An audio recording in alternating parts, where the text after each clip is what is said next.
I'd like to call to order the Town Council and School Committee joint work session. Today's date is Thursday, January 13th. Time is 6:50, and if we could all stand for the Pledge of Allegiance, please.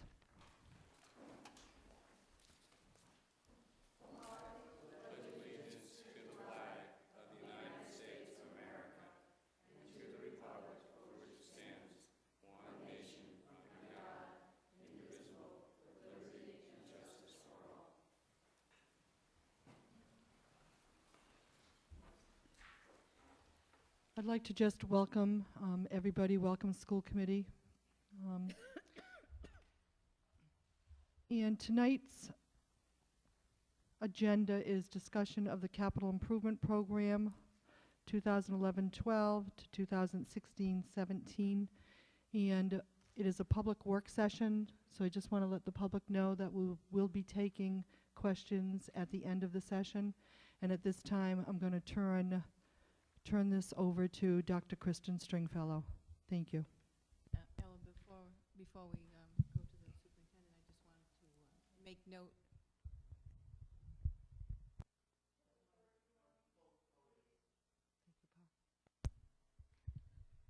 It's a lot of work. Anyhow, I just wanted to make note that we have some members of the school committee absent due to the snowstorm. Their schedules were all pushed ahead to tonight due to their jobs, so they're unable to attend. However, I do expect Kevin to be here shortly. Thank you. Thank you. My presentation this evening will highlight current and planned capital programs for the school department. Just one comment. Anyone who's working off of the town manager's proposed capital improvement program, we're starting on page 54. Thank you. Would you care to advance the slide? Thank you. Prior to 2009, since the facilities audit in the town actually, we have budgeted $1 million annually approximately to repair facilities. And then beginning in 2009, projects budgeted every other year in order to maintain those facilities. You'll notice that 2010 was an unscheduled year with no projects planned, and that's fiscal year 2010, as it was one of the every other cycles. And 2011, the current fiscal year, is an off year due to uncertainty in state revenues. 2012, also an unscheduled year with no projects planned. And on each of the next few slides, you're going to see each of our facilities. You're going to notice the first shaded area will show you the year that we're in now, fiscal year 2011, planned fiscal year 2012 through 2017. Then you'll get a subtotal, which will show you by building, and then the last slide will be our total for the entire capital project. And so you'll notice that for the administration building, which is the building that my office is in, there's no projects planned till fiscal year 2016, resulting in all zeros in every category. And then you're going to notice that we plan to replace the rooftop air conditioning and flooring, something that has been put off for several years and is in need of repair. And those items total $120,000, and that would be the 6-year total of planned improvements for that site. High school is in good stead, and you're noticing zeros across. There are no planned projects for the high school within the 6-year total. West Kingston Elementary School, again, the first activity you're going to see is in fiscal year 2014, where we're looking for roof replacement. You'll also notice that in the sister school, the Matunic Elementary School, as the roofs are the same age. And then 2015 is an off year, flooring for entry and corridor work of $200,000 in fiscal year 16, and then replace heating and electrical system in 2017 for a total 6-year project total at that site of $1 million. Just a comment on the replacing the heating system. It's broader than just the heating system. It's really, that's both West Kingston and Matunic are electric heated schools. The controllers for that heating system are, at this point, approximately 34 years. Replacements on those controllers have been purchased and kept in surplus at this point, since they are no longer making those types of equipment components. So what we're looking at is the potential for the replacement of the heating system, but we're also looking at the electrical conduit coming into the building and the electrical distribution in both of those buildings. Both of those buildings opened, I believe, in 1976. So they have an extended period of time, plus with the 2 additions that were placed on it.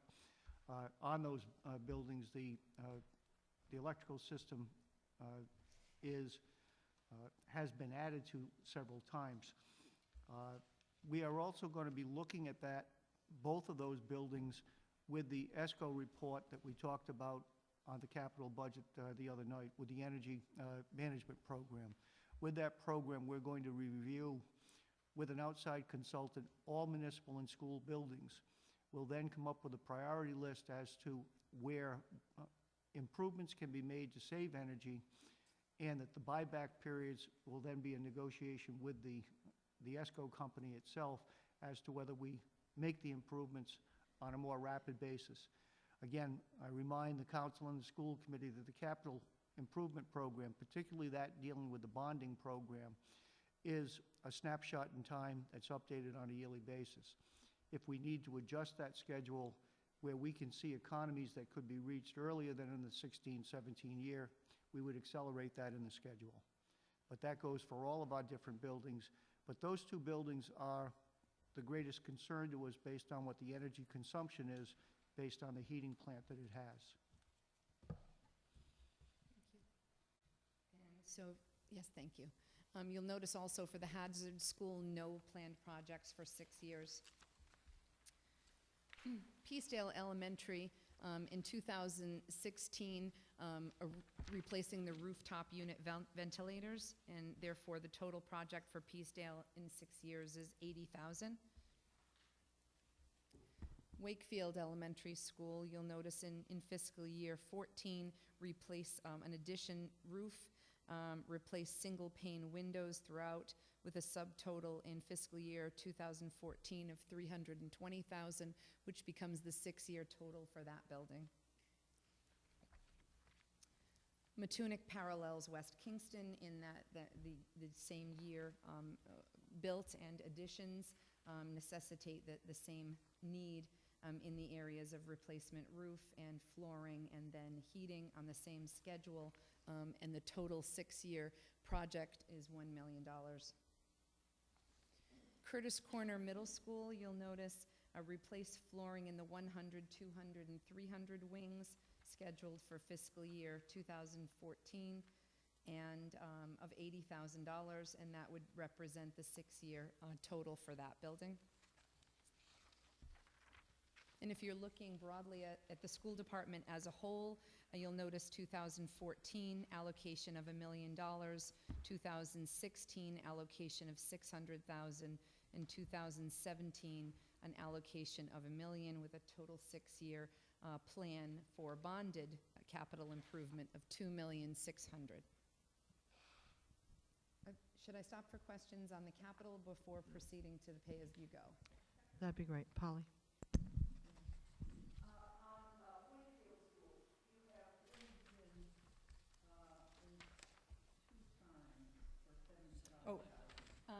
You have a misprinted copy in the paper packet. Thank you so much for saying that out loud so that I can make that correction. The correction was made. Originally, it was scheduled for 2014. That's where it remains, and we made a typographical error.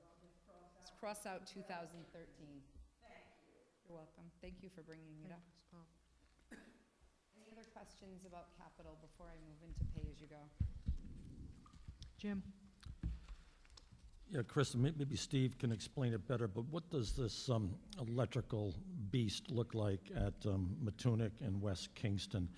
Does it receive electricity? Is it in series and parallel? What does this unit look like? What does it comprise of? I'm not familiar with the electrical system or the distribution system in the school, other than the fact that in the reports that I had gotten through Rory, there was concerns as far as the electrical plant itself, as well as the heating conduits in each of the rooms. This is one that, as I point out in the narrative on the capital budget, I'd like to see an engineering review done. The first step of that will be through the energy study. If that suggests that there's need for additional engineering, then we're going to have to incorporate that into that review probably next year. Does the system operate like a home where you can turn it down at night and up early in the morning and go from Yes, there? in fact, there's controls throughout all of those, through all of our buildings, and the heating is shut down at night and on the weekends as well. Okay. And then, Kristen, is there, I see what you're presented here, but are you not telling us of some needs someplace that really have moved up in the schedule? Or should we be looking, is there a prioritization list somewhere?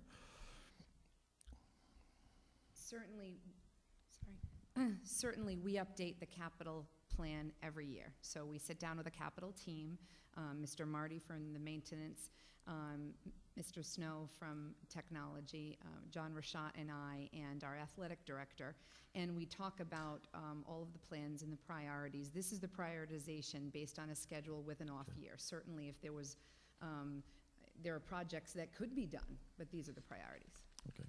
But there's nothing I'm missing here that may surprise us?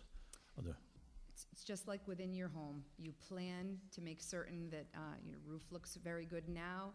You're putting placeholders in to make certain that the funds are available. But certainly if anything happens prior to that, we would have to take a look at it. We're not expecting that, but Okay. just like any building. Yeah. And then, Steve, finally, do we ever escrow ahead of time some of these monies, or we wait till the year of?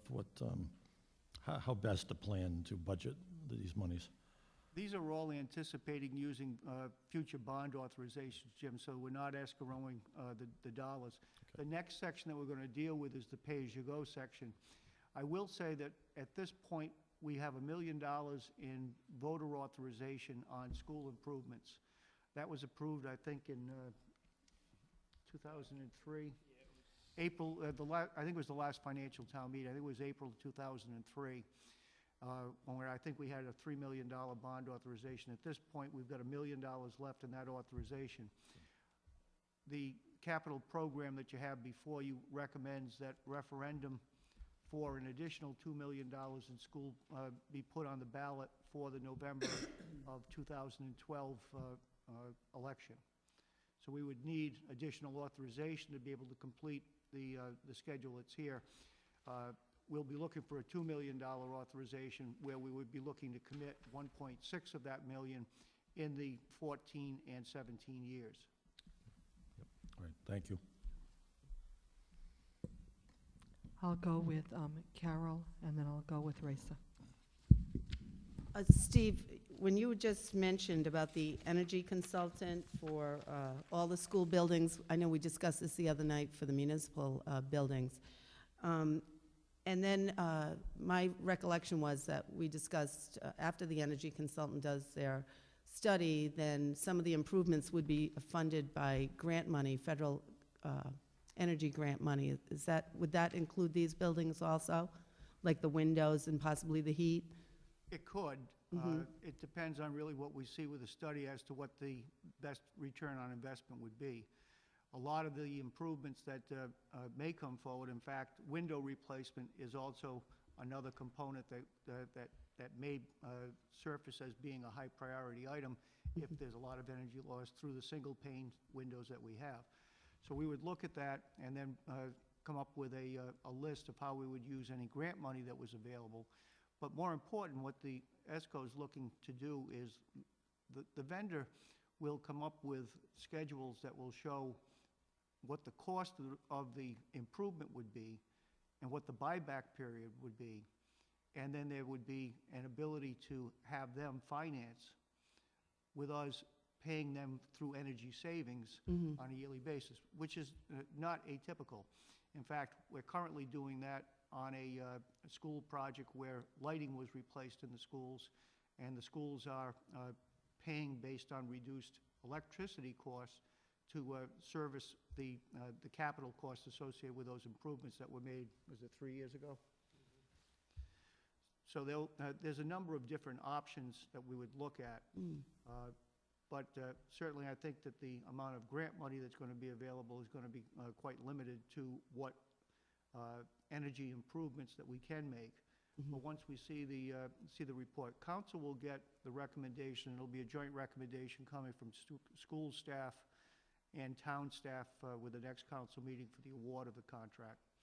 And then hopefully we'll have that initial study done. I think, John, what were they talking about, 3 months? I think it's about 3 months. So hopefully by June, July period, we'll have an idea as to where the savings could be and what energy improvements we could make, and then what different funding mechanisms would be available to the town. Great, thank you. Raisa. I was wondering if the energy audit comes back, is there a thought that we might convert to some other type of heating, and how are the other buildings heated? I think most of your other buildings are heated with gas, where there's gas available. I don't think you've got any oil left. Yeah. Any of the school buildings themselves are either gas, but the only two that we have that are not gas are the Batunik and West Kingston. So is there a thought that if this energy audit comes back, that we may convert to gas over there, or is that not? I don't think that would be feasible because there's not gas in the street. Okay, gotcha. Thank you. But again, we would be reviewing that. I know there would be no gas in Matunic. I'm not sure how, I think the gas goes down 138. But we would have to take a look at it. That would be a component of the study. Further questions here at the table? Jim? Ella, if you had some, I'd be happy to wait for you. I'll hold mine. I do have one. Steve, I'm trying to remember back 8 or 9 years ago in the school department, they ordered the facilities audit. Is there anything in that we have not done that we should have, or that we have not covered with these capital plans over the last 7, 8 years? Now, I think that most of the improvements, the envelope of all of the buildings have been, all of that has been accomplished. I think that there were a number of things in that 9-year, 10-year-old report at this time that was really maintenance associated, and the department has taken care of those with in-house personnel. But I think that at this point, all of our school buildings are in proper condition. And I think that the schedule that we have laid out should provide us it provides us with the flexibility if we were to have a roof difficulty and we needed to expedite the bonding on it, we'd have the ability to do that. As you're aware, the bonding schedule that we've put out is quite frugal in terms of what we're looking at over the next 6 years. And the placeholder that we have for both the West Kingston and Matunic schools is just that, it's a placeholder. Until we have an engineering study, I'm not sure what the cost would be either for the electrical system or for whether there's even a need to replace the existing heating, regardless of whether it's a continuation of electric or some type of other energy source. Thank you. I was approached maybe about 2 weeks ago, having breakfast in a local restaurant, with a man who had a question about Broad Rock Middle School, when parents pull in to drop off and then the back of the building and then to come around the front, and they have to cross over that line of traffic. And he quoted, and I don't know if it's correct, there were 172 drop-offs in the morning with parents dropping their children off. And didn't know if at any time the school committee had any conversations or was interested in having a conversation with the exit rather than crossing back over the line of traffic to try to be more expedient with the parents dropping off. So I don't need an answer. I'm just bringing it to the table. I was there actually this morning. It's interesting that you mentioned that. I was there this morning when Mrs. Sullivan was greeting students at that particular drop-off point. I'm trying to envision what you mean by crossing the line of traffic. You know what she means? It's one way. It goes one way all the way It around. goes one way, right, the And cones are except put that up, very beginning. right? It's two ways, and that's where it backs up when they're trying to, I think that's what he was saying, right, Ellen? Or is it the egress out into the, Back out. Yeah, if this is the building, they pull in, they drop off the child in the back, they come around, and then they have to cross back over the line of traffic coming in here, which Yeah. is they're now, a now gridlock. it's changed, they're dropping off, if this is the building, they're not dropping off at the first entry point anymore, they're dropping off all the way around the side of the Right. building. So when they drop off in the back, and then they come around, they drop off at the back, and then they come around the side, they have to cross back over the traffic coming in. Right, no, I Right. know that, but there are cones up to limit, and there is no traffic allowed in that front venue during that time. Yeah, no, Well, it, If they get backed John up can is speak what to they it. do. and it was just a question that I just wanted to bring forward and Sure. bring If- it to your if attention. I did go over and observe the traffic problem in maybe 2 or 3 weeks ago. And if they reverse that traffic flow, the trade-off is it pushes a lot of traffic onto Broad Rock Road, and it's just lined up all the way down, which is more of a safety concern. So Right. what the principal has done now is kept it the way it flows and moved the student drop-off to the other side of the building. And we have 2 aides out there in the morning to greet the students, so that the students get into the building safely. And they help cross, and they also help to stop traffic so that the parents can pull out and not be in competition with the buses for the roadway. So, but the trade-off, if they reverse it, is that long flow of traffic onto Right. Broad Rock, which isn't a good situation. Right.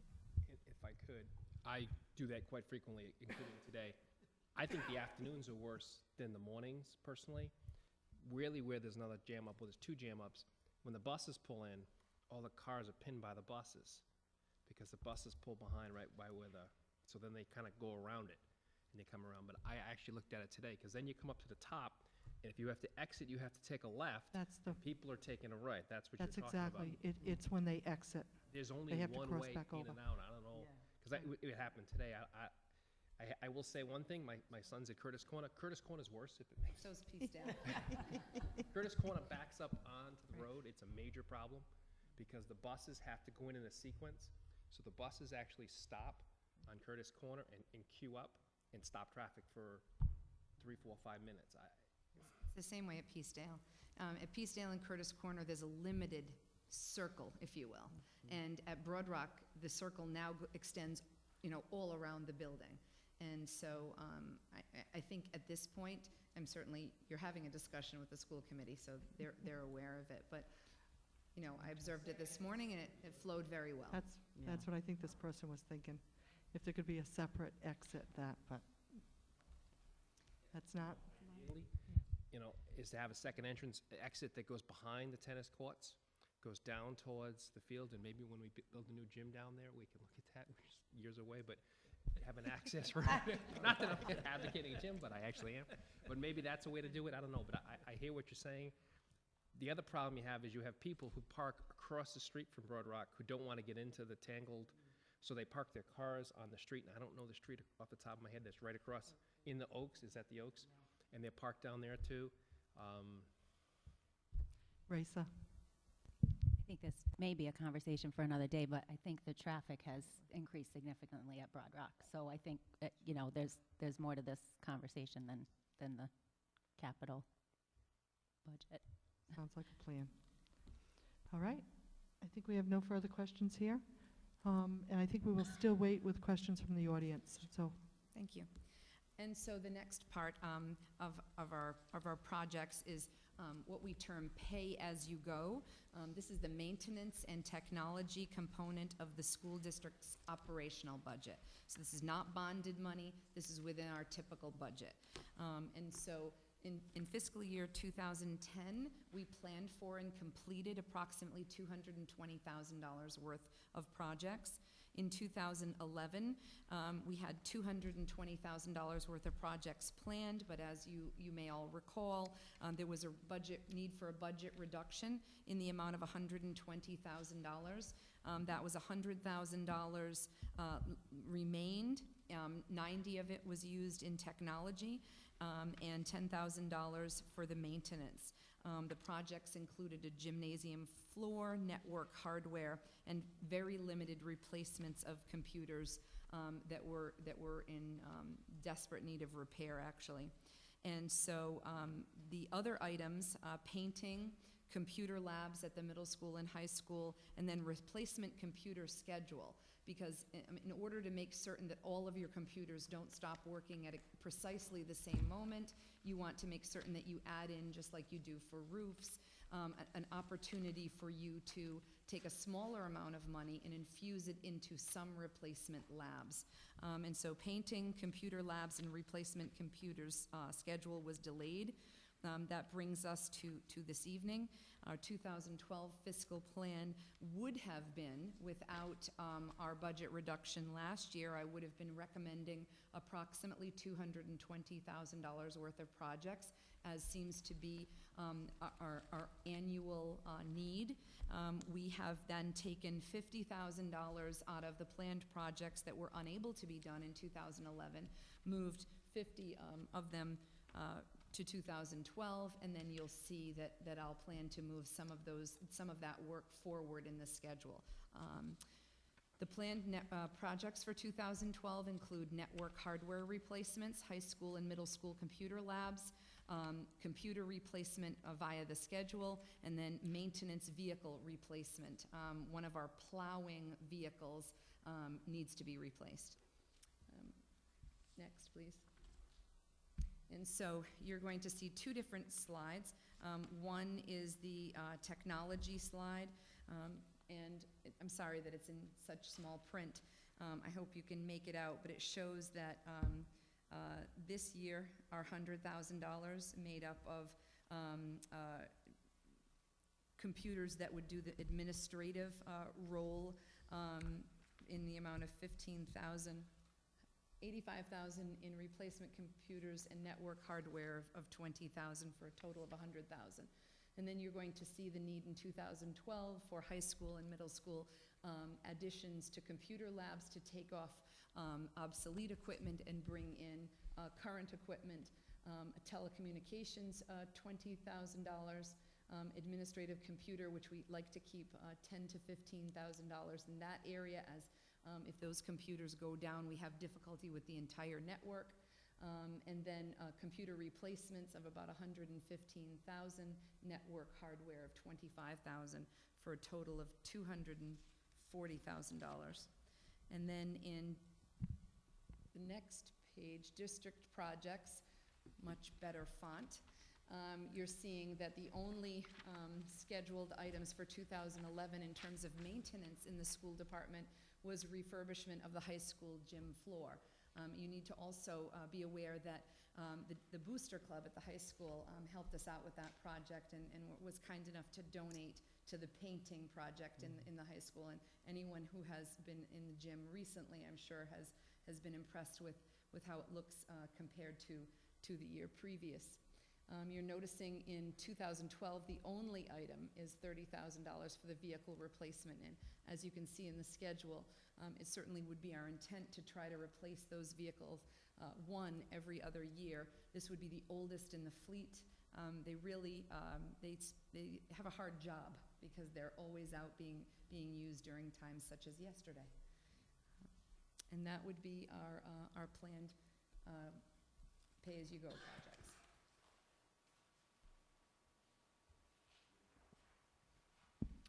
Do we have questions here at the table?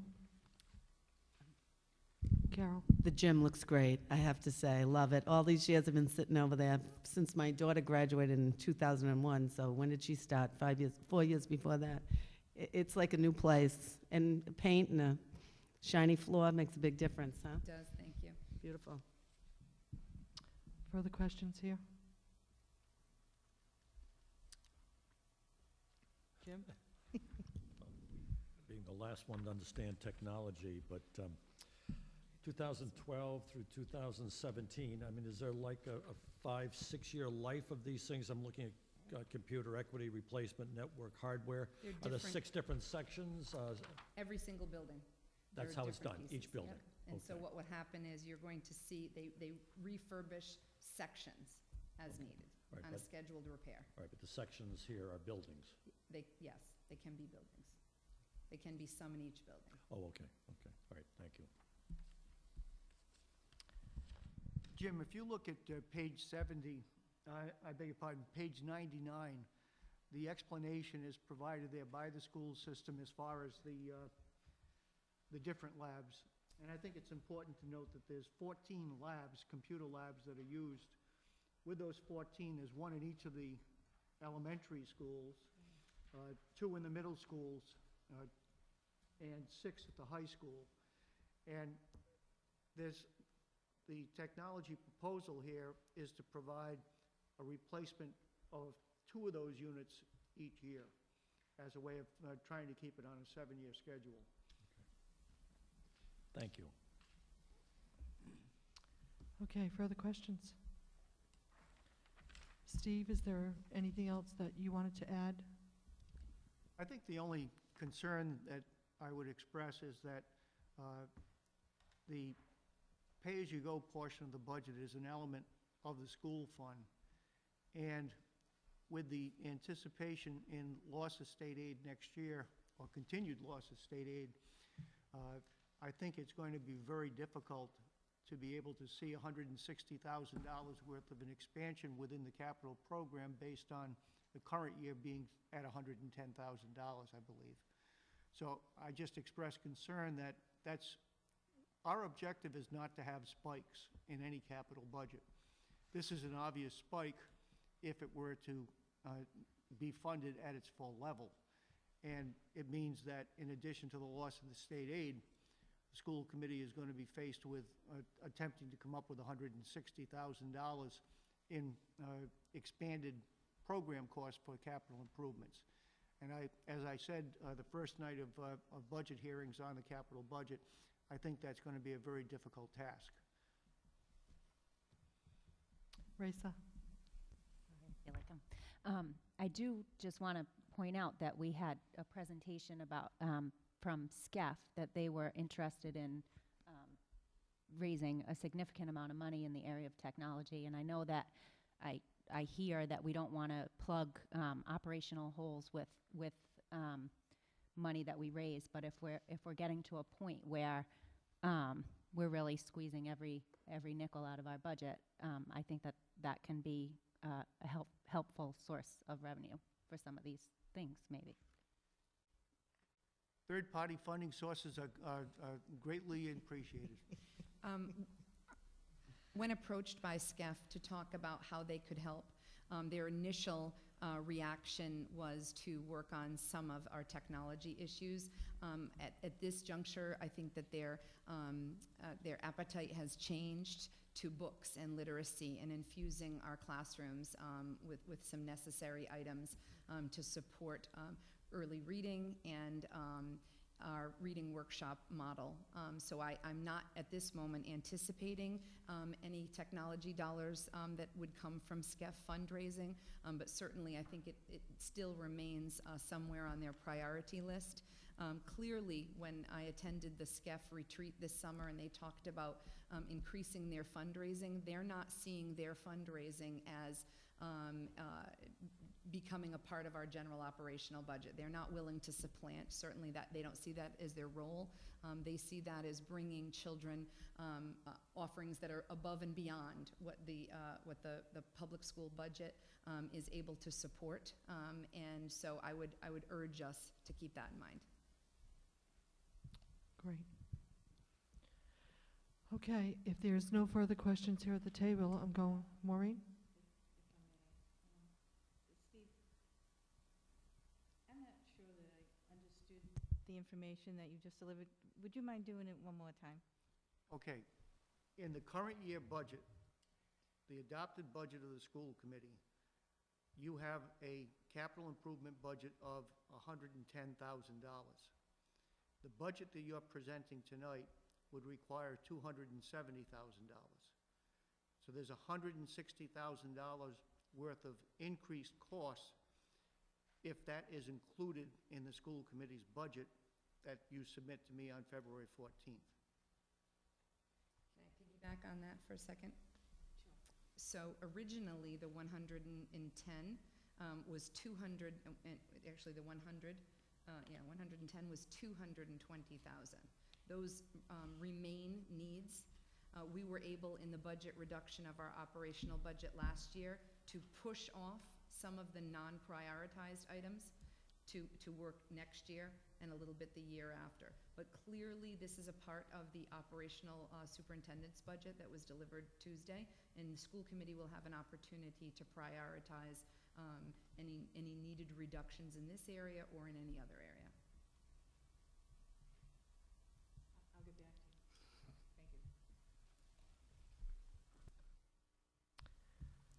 Thank you. Jim? Kristen, again, back to that 6-7-year plan, are most of these costs, network, hardware, computer, the 14 and the schools, most of that labor cost? I mean, I just look at this world of technology and I see them giving away much equipment nowadays. But is that labor cost that keeps that? Right here. It's all equipment. All equipment? Right. Computers, hardware, switches, routers. So that hasn't fallen in value like much of the technology? I think that it has. I certainly, if you're buying PCs or laptops or whatnot, they have fallen in terms of their price. But we're supporting labs in every school, and for the high school, more than one lab. Yeah, we are. That's a good point. We have used equipment that we purchase, and they're still costly. All right. Yeah, It's ironic. I'm in that business, Jim. As the economy went down, a lot of the commercial prices have gone down, but on the business sector, a lot of the prices for manufacturers like the company I work for, we've been able to hold. There's been so many reductions and everything else. We've actually cut back on inventory and everything else, so there's a lot less of this stuff out there. Where in the old days, you had a lot of, a company like a Cisco would say, you know what, just keep on making it, we'll sell it.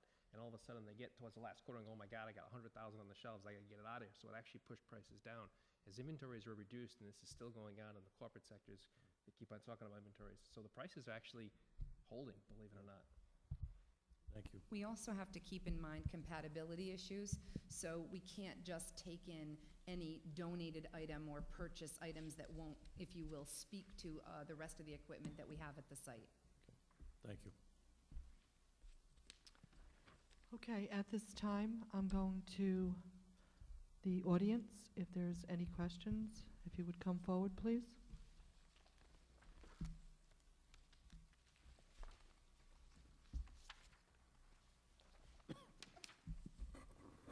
Hi, I'm Steve Corley.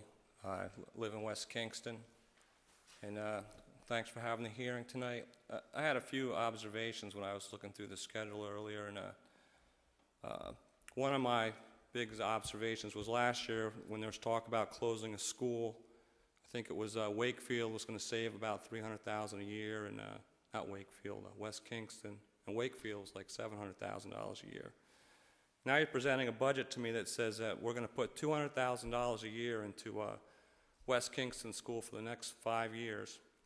So now we're talking $500,000 a year to keep West Kingston Elementary School running, without even having any, other things.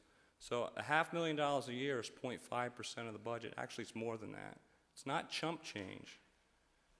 So I'd like to know why you think it's important to keep another school up and running that really does not need to actually be there. My other concern was I saw all the schools up there, and nothing's mentioned about the South Road Elementary School, which I believe we still own. So what's the plan? Are you selling it, or are you going to maintain it? The other observation I had is I was buying gas at AmeriGas one day, and a couple guys drove in an old Chevy van, and rust from one end to the other. Is replacing one vehicle every other year really realistic? This thing must have been from the mid-'70s. And, you know, I guess I'm a big proponent, if you're going to shut down a school, which I think needs to happen, I'm a big proponent of West Kingston, and you just provided me another one. A school that runs on electric heat is definitely astronomical to keep running, so I bet you it's got one of the higher operating figures too, which isn't even in this budget. And just the whole thing aside, if you want to put some money into something, if you're going to have electric school at Matunic, they get a lot of wind down there. Might not be a bad place to put up a wind generator. There's a big water tower down in that area anyway, so it's not going to take that much beauty away. And but again, you really got to consider if you really need all the elementary schools. You know, as a kid, I went a mile to school. I had friends that came 5 miles to school, to my elementary school. When I went to junior high, I went 10 miles to school. When I went to high school, I went 13. I had a class of 1,000 in high school. And it wasn't like small town stuff. We just had to drive far. I was an honor student. Didn't hurt my education. 33 kids in a class. I got all my old class photos. You know, that was reality. It was reality. And we're trying to have something that I don't think is sustainable and affordable. And, you know, 0.5% of a budget to keep a school open. And it doesn't even talk about running heat and electricity and all that stuff. And to hold on to a building that we're not even using just seems silly to me with the South Road Elementary School. And I don't know, thanks for listening to me. I had some other things to say. Oh, I heard you talking about regents. This is off the subject. The state I went to back in the 70s, late 70s, if you had a regents diploma, you got $150 a year scholarship to go to a state school. So I don't know what $150 from the late 70s transposes to now, but if you want to make suggestions to the state level, that's probably a good one. So, thanks.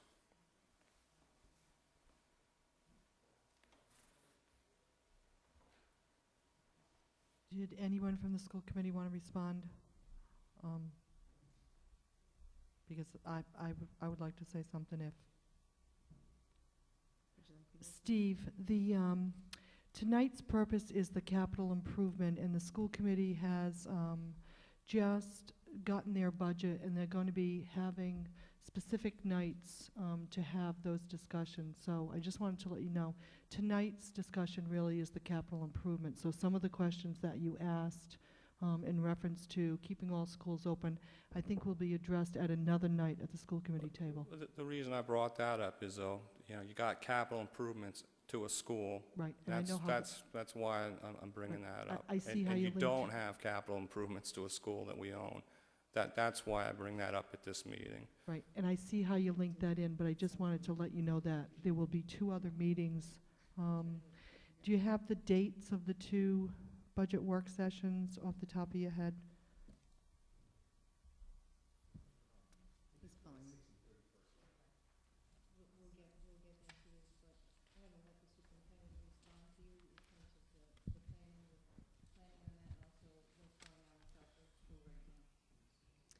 South Road School certainly is a school that we care for and take care of. There's a South Road School Fund that utilizes past lease agreements and rental fees that came in are held in an account. So if there is a repair or need at South Road School, then it would be taken care of through the South Road Fund. That's why you're not seeing it. Those meeting dates are January 25th and the 31st. Those are school committee budget work sessions. 25th and 31st, thank you. 25th and 31st. Thank you.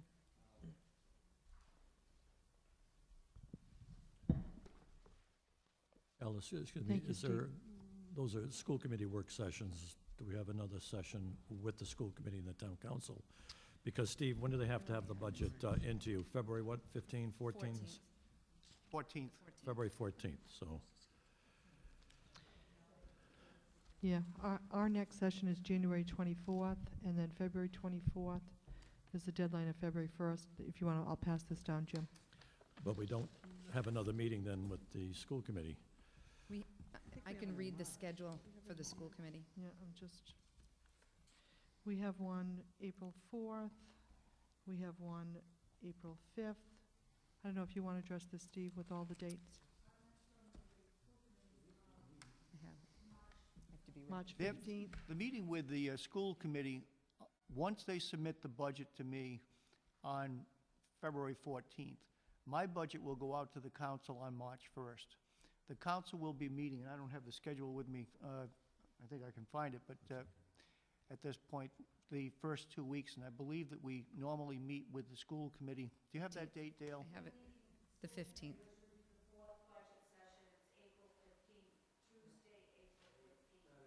No, it's March 15th. March 15th. So March 15th, Jim, would be the first time that you see my budget, which will incorporate what I believe is appropriate for the tax transfer to the school fund. Where the school superintendent's budget has been submitted at this point to the school committee, they've got those 2 meetings on the 25th and 30th before they submit a budget to me. That, the school superintendent's budget is a public document at this point. It is not in balance in terms of the expenditures to the revenues, and that's something that's yet to be determined on how the school committee will approach that document that's been submitted to them. Right, so you do have a copy of that document? Yes, in fact, I think you've got that online, don't you? There's also a school committee meeting on February 8th where the school committee, after the work sessions, this will be a regular school committee meeting where they are scheduled to adopt the school committee budget before submitting it. Yeah, I just hate to not have some input before you have to give your budget to Steve. Because we always wind up just everybody on everybody's back in April and May. I mean, it's just always too late. I really think we should have a lot more input last month and this month into your budget. Our meeting in December was supposed to really, if I remember our town charter commission, we're supposed to be up there looking down at the big picture. The big picture is really horrible. I don't care what crystal ball you might have, but the big picture, especially with the state level, is brutal.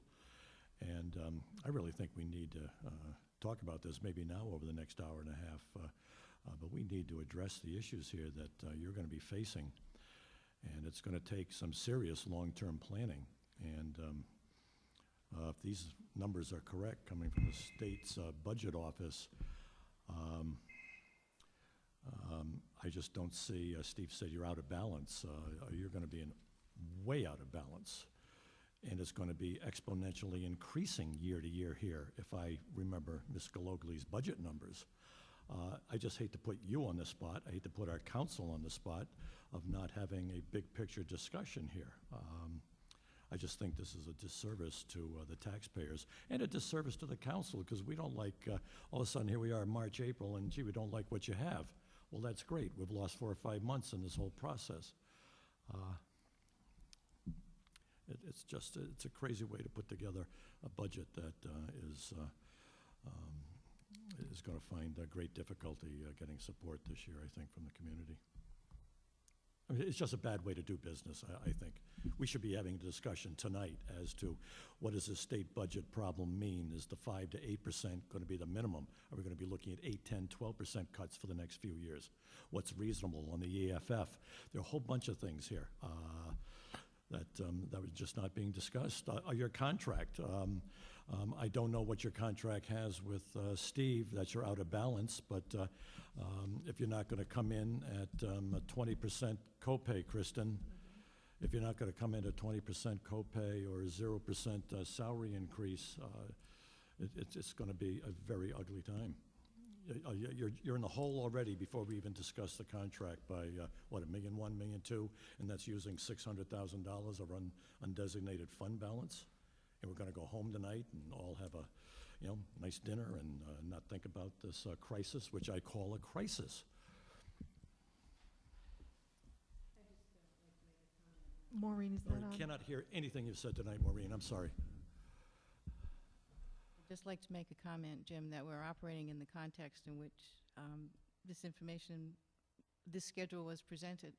Also, I mean, this is a capital improvement conversation this evening. This is how it was advertised, and this is how we prepared for it. Another comment that I would make, this is a town council meeting. The agenda was prepared by the town council. Well, I remember, I think we appreciate the conversations that we have. I think we hear you. I think our conversations will be very open, and you're certainly welcome to join us in our work sessions. In fact, we look forward to that. We're looking for community input, and I very much appreciate the comments you shared this evening. And we operate in a context, and that's what we have to do. I think I remember last year, we had quite a discussion on the budget after we discussed the capital budget and the pay-as-you-go plans. We had quite a discussion. But, that's why it says tonight on the agenda, and after this, have a discussion about other areas, particularly of the schools and budget.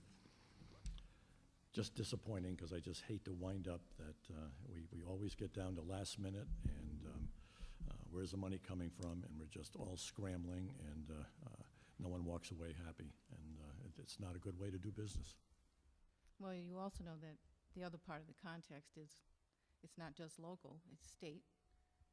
And we don't have that information yet either. We don't have the governor's budget, we don't have the funding formula. I think Steve has described this very aptly, and that's how we consider it, is budget is a process. I guess I think with all the news that you're looking at, and what the town charter expected us to look at with our earlier meetings, was again the big picture. And the big picture is telling me that you need to batten down the hatches, and I don't see them being battened down. We have a crisis for the next 5 years, even with small revenue gains in this state. I don't know how we're going to fund a whole lot of these things. And I'm not going to bring up the price of bread and oil as I do every time to you. If you haven't figured that out yet, that your neighbors are hurting, there's nothing I can do for you.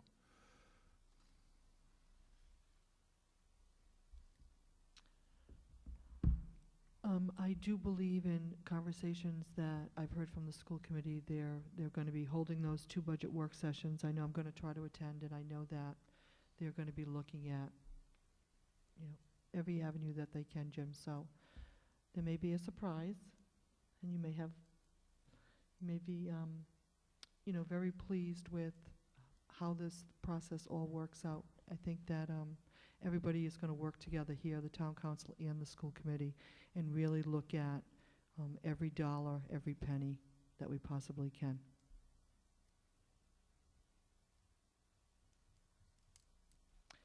Any further comments here from the community?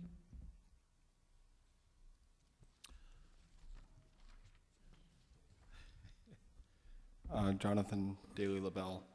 Just a question on the meeting, the 25th and the 31st, are those strictly just budget work sessions, or is one of those a regular session? The 25th and the 31st are both work sessions. February 8th is a regular school committee meeting. Okay, so the budget's the only thing on the agenda? Yes, for the 25th and the 31st budget is the only thing on the agenda. Okay, I'm just trying to clarify, and if memory serves, maybe to encourage people to be there.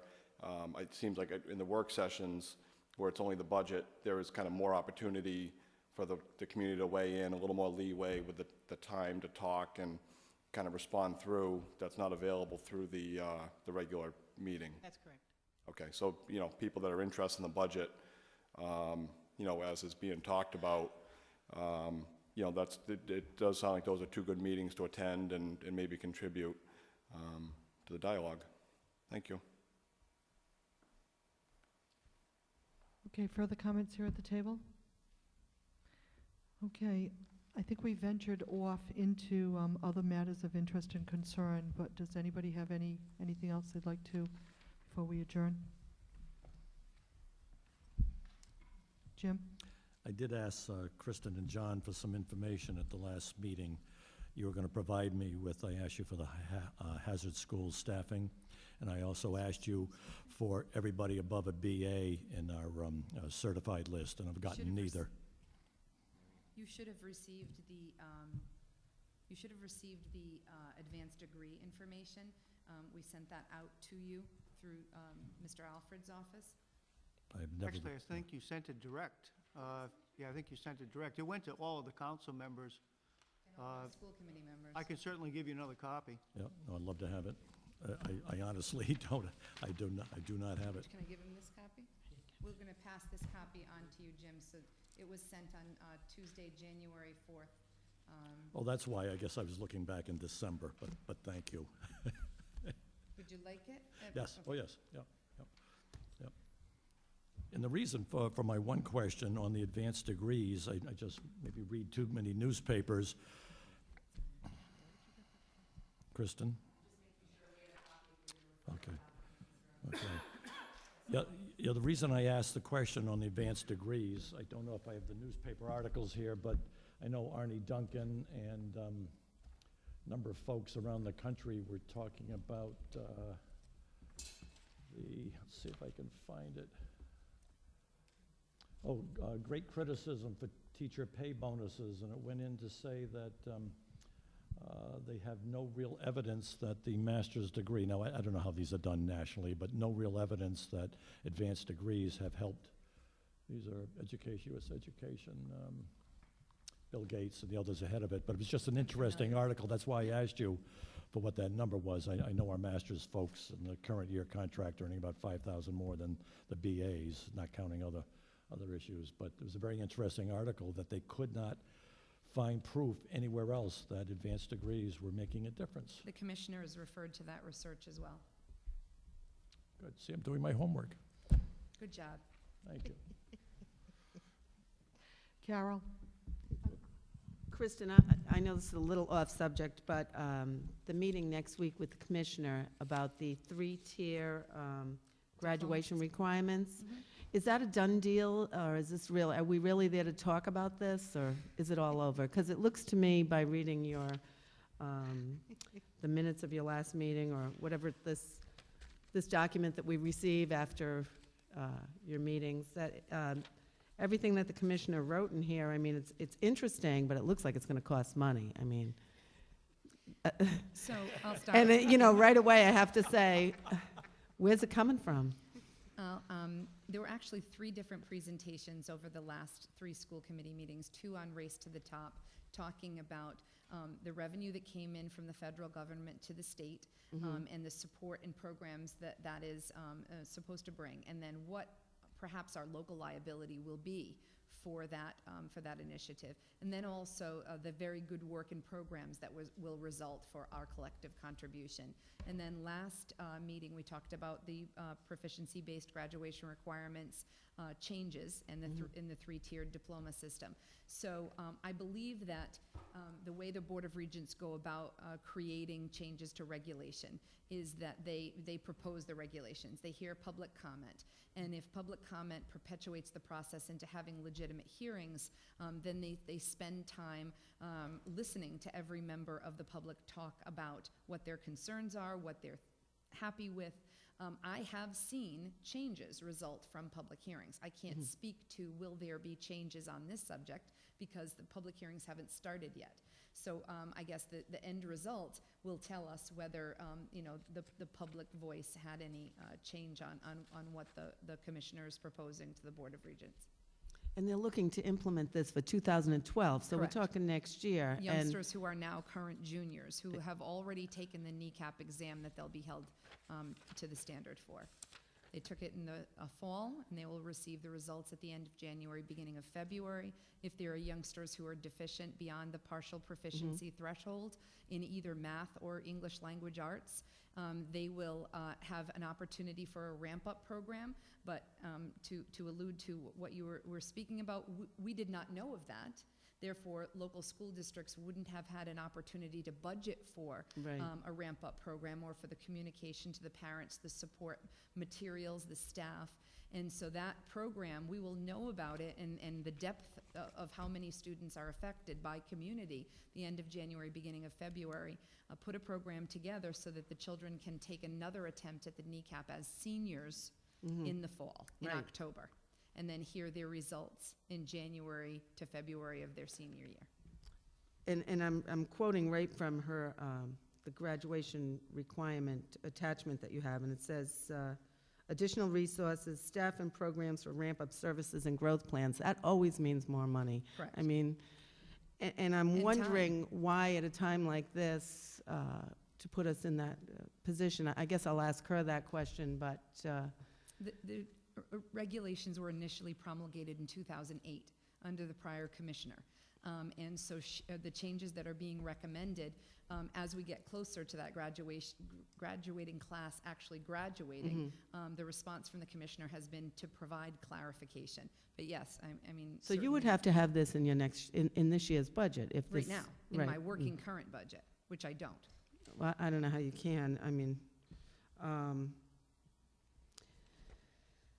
and would this be instead of the portfolio, or would it continue with the portfolio and this in addition? Correct. So. So okay. there's the portfolio, there's the end-of-course exams, there's the additional coursework requirements that were required from the Department of Ed for maths, for English, 3, science, et cetera. Is this, and you would know better than me, in Massachusetts, they have what, the MCATs? They have Is the that what it's MCAS, called? yep. Is this similar to that? Is that what the kneecaps are? We have a NECAP, it's a New England Common Assessment program, and it's with the states of Maine, New Hampshire, and Vermont, Mhm. and Rhode Island. So But it it's a is- state assessment, and Mhm. the MCAS is a state assessment. Thank you. I was concerned when I read it, and thinking about tonight, like, how are we going to incorporate this into our already, a budget that we're already struggling with It to will provide certainly- programs? It'll certainly be a challenge. Oh, certainly. So I think it would be best if, maybe this is a great idea and a great economy when things are going really well and there's plenty of money to go around, but for right now, it just seems beyond what we could absorb financially. That's why it's important for everyone to attend and let their voices be heard January 19th, Board of Regents at South Kingstown High School at 5 o'clock. Is there an ending time, or will it They've just go scheduled the building till 9 o'clock. till 9 o'clock? Jim? The at high school auditorium. Yes. Kristen, are the MCATs given in the junior year or senior year in Massachusetts? I'm unsure. Senior. Yeah. To graduate. Do they have that in lieu of a portfolio, or do they have portfolio too? What, do we know? I know that they have, I only bring that up because Massachusetts, under any ranking I see, if not the top, is next to the top for nationwide, on to college, so on and so forth. Kevin? I have a friend of mine who's on the school committee in Attleboro.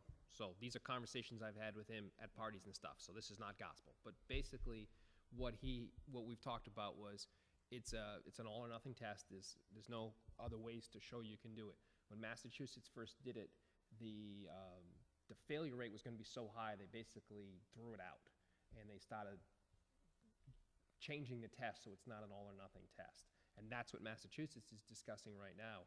He actually was commenting, at least in our situation, we've had multiple avenues for graduation, but the commission is not just talking about multiple avenues of graduation, she's also talking about changing essentially the diploma system into 3 tiers. So there's a lot of moving parts on this, but Massachusetts originally was intended to be an all or nothing, pass, fail. If you didn't pass this test, you did not graduate. Carol? Kristen, one more question on this. When you get the 3-tier diploma, will it say it right on your diploma, honors, Regents, or Rhode Island? That's my understanding. They haven't, it's in draft form until they vote, but they are thinking that a combination of either we have portfolio and end-of-course exams, but certainly in other places in Rhode Island, they might have portfolio and senior project or Right. capstone. And so that would be the proficiency component, the coursework, and then the examination. You need to have all 3 in order to get a diploma. The differentiated diploma seems to be levered on the score that you receive on the kneecap for both a combined mathematics and English language arts score. So if it's partial proficient, it equals a Rhode Island diploma, the less extensive of the 3. And then if it's a proficiency level, that would mean a Regents diploma. And then a distinguished level in both would elicit an honors diploma. Now, what do we have now? Just one A diploma, right? We have a South Kingstown High School diploma Right. endorsed by the Rhode Island Department of Education. I'm not sure what the reason would be to distinguish 3 tiers, other than One of the concerns. if you're at the bottom, you'd feel lousy getting the lower level one, I would think. One of the concerns would be that we would not give them the diploma until well after they had been accepted, bless you, to any higher institution of higher learning. And so some of the criticism that I have heard publicly to this idea is how will it serve the student? So if your child has already been accepted to the workplace or to an institute of higher learning, and then they're given a diploma, it would be just internal satisfaction for the child, but it might not have a lever to any other access beyond high school. I'm sure the colleges would take a look at what level But it would diploma be you after got. their acceptance. Oh, after the acceptance? Yes, because they would get accepted before the actual, we would decide what type of diploma they were eligible for. So they never, that doesn't come out in the transcript ever? Because usually, the colleges, it's always a conditional acceptance. They want to see the end of the year grades Right, but and your graduation. As Scott Miller alluded to earlier, you're accepted originally and then allowed to maintain. They don't typically wait until the end of May or June. Right, they call it conditional acceptance. That's what it says on all of them. Right, but they don't conditionally not accept you and then say, oh, I didn't realize you had an honors diploma. Here, let us let you in. So it doesn't work in the other way. Okay. I'm just trying to think of in what way could it hurt the student receiving anything other than a diploma, whatever level it might say. Okay, any further comments before we adjourn? Okay, we value the dialogue, and we look forward to, continued dialogue working together. So thank you, and meeting is adjourned.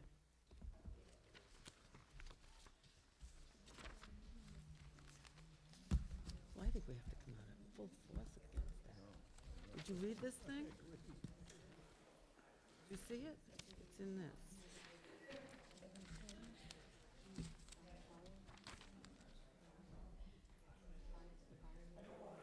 You gotta read this thing.